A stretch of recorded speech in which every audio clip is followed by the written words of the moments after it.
The gentleman from California, Mr. Correa, is recognized for 5 minutes. Thank you, Mr. Chairman. And first of all, let me thank our witnesses for being here today. Ms. Dunn, Ms. Nobles, I'm also a father, like many of us here, represent an area, a lot of hardworking Americans surviving day to day. My 4 kids were growing up.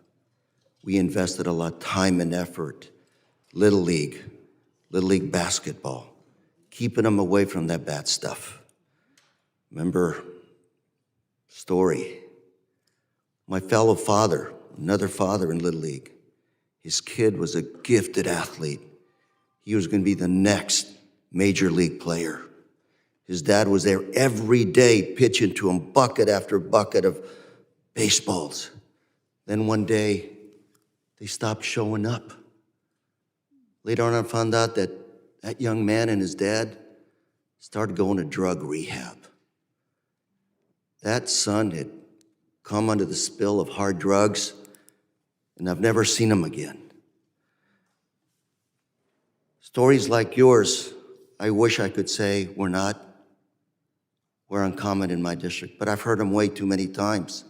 Each one that I hear, your story is of pain and suffering.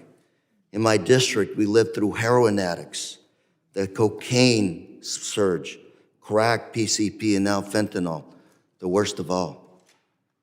This is the reason why all of us here, the federal level, Democrats, Republicans, on both houses, with the president, have to stop bickering, have to stop fighting, come together to protect middle America in this country, ma'am.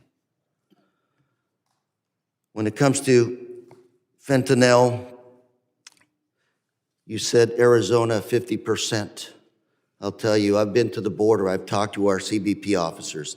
They tell me 65% of all the fentanyl crosses through the San Ysidro port of entry, just one port. It goes north through my county, and that's why we have so many problems in our area. You have one set of numbers, CBP has another set of numbers, but it is a challenge that we have to address. CBP, in 2019, we had seizure of 2,800 pounds. 2019, we had over 27,000 pounds of CBPs seized, 800% increase. But based on those border officers, this is about 10% of what's coming through. They seize about 10%, 90% probably still gets through. And I've asked those border officers, what do you need to do your job better? You know what they've told me? We need more resources. We need more personnel. When those officers tell me I'm working 16-hour shifts, we need more personnel, we have to respond with more resources. It's not Lou. It's the men and women at the border telling us what they need. So, Professor Pearlstein, dereliction of duty is not an impeachable offense, correct? The amount of seizures at the border, I would say, shows that somebody's doing their job there. It's just a lot. What's better for us to do? Fight over an impeachment or respond to President Biden's ask for additional resources at the border, in your opinion? Impeachment will have no impact on resources available to the border. It will have no impact on the policies pursued by this administration at all. Funding change, the appropriation of money for additional officers, for example, to improve fentanyl seizure operations,